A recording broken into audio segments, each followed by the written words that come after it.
Ta-da! I got me a bandsaw. So in this episode will be a short one. I'm just going to make some comments and observations about this saw. It's a vintage saw. I know nothing about it. I got it from my friend Per Moritz. He didn't use it. He didn't want to sell it to me, so I had to borrow it, but that's fine enough. So let's take a look at it and see what we can say about it just by making some simple observations. You should know, I know practically nothing about bandsaws apart from theoretically, and I never used one. So I know I want one because you can make, the cuts you can make on a bandsaw differs from what you can make from other tools. If you wonder why I'm having an earpiece, it's because I'm also experimenting with a new way of recording sound. So I have my iPhone in my pocket and I'm using a normal earpiece for my iPhone. So the sound you're hearing may be coming from this, or it may be coming from my camera. I'll figure that out when I cut this video. So let's get to it. Let's observe what we can see and find out about this saw. So it was once in Luleå. It's up in the northern part of Sweden. Look at that. The brand of this saw seems to be Scheppach or Scheppach, or however do you pronounce this in English. The model seems to be HBS 32-vario. In this ad from 2016 they sell an HBS 32 for 600 crowns, and it states to be a model from 1984. Kind of explains the strange brownish colors of the saw, doesn't it? I found no videos for Scheppach HBS 32 vario.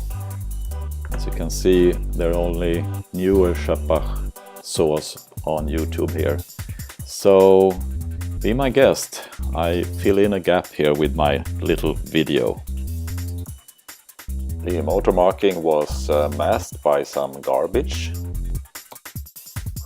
I first tried some white spirit, but it was acetone that actually worked. Sorry Per, I think I removed some of the ink too. But now we can read the plate. It's a one-phase induction motor, 550 watts. I found some links to the user's manual or the spare part list for this saw, and here's the link to the Scheppach site. Here it is. So there's still information about this saw out on the web. Great.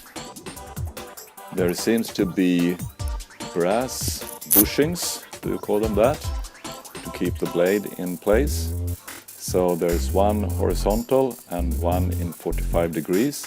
I have to check out why one is beveled and why one is straight. It's hard to find a model that corresponds to the vintage model that I have. We have a table width and length of roughly 38.38. The cutting height of the vintage saw I have is 17 centimeters. But current models range from 300 watts, 350, 700, 740. So this one is smaller in engine and in table, in cutting height. So this is larger than the model I have. It has actually roughly the same width, but the length of the table is much larger. This one is a smaller engine, but it also has a smaller table and a smaller cutting length. Perhaps this one could be the upgraded version, because this is called HBS 300 and I have an HBS 32. Larger engine, larger table. The model I have borrowed from Per is kind of a middle model from the one that exists today. And there seems to be the corresponding bushings on the underside of the saw here. I can see if there is one or two, but at least one here, so I suppose there's another one on the other side. This is in 45 degrees for some reason. You seem to be able to tilt the table down to 45 degrees. There's a knob here, a knob here, and a knob here.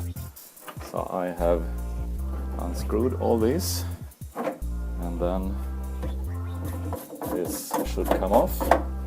This is clearly the adjustment for the strain on the blade.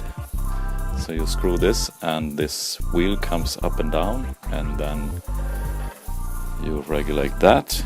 You have another screw here, loosens this, whatever you call it. At least you can adjust the sawing height here. You have a knob on the outside here. So here's the wheel driving the blade, the upper wheel. And there actually the screw is tilting the blade, so the knob on the outside is actually forcing the blade. It's forcing this wheel to tilt in this angle, so you can adjust the angle of the blade so it's square. Well, that's all for now, and thank you for watching, and I see you next time. If you like my videos, feel free to do nothing. Just grab a cup of coffee and enjoy.